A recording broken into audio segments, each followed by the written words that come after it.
ఇలా భయపడే వ్యక్తి కాదన్న. ఇంత పెద్ద సమాజం. అరే శ్రీరామచంద్రుడికే అరణ్యవాసం తప్పలే. సీతమ్మ మీద అపవాదాలు వేస్తే సీతమ్మని అడుగు పంపి ఇవాళ రాముల వారు అరణ్యవాసం చేసి ఇవాళ తప్పుడు కాదని నిరూపించుకొని ఆదర్శ రాముడు, అందాల రాముడు, అందరి రాముడు, మనందరి రాముడు లెక్క మనకు ఆదర్శ రాముడు అనే వ్యక్తి మన శ్రీరామచంద్రుడు అన్న.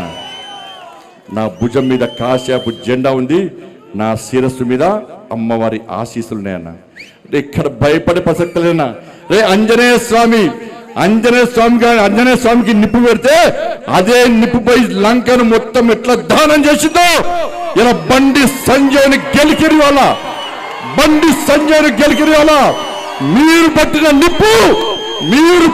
నిప్పు ఒక ఆంజనేయ స్వామిలాగా ఈ దళారుల వ్యవస్థను, ఈ అక్రమార్క వ్యవస్థను, ఈ కుటుంబ వ్యవస్థను, ఈ అవినీతి వ్యవస్థను పక్కా దగ్ధం చేస్తా, దహనం చేస్తా.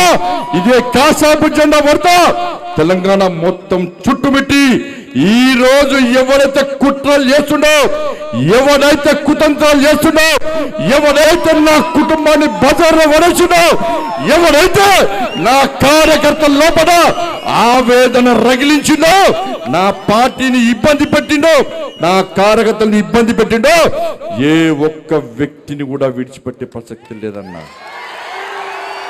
తప్పకుండా అదే జోష్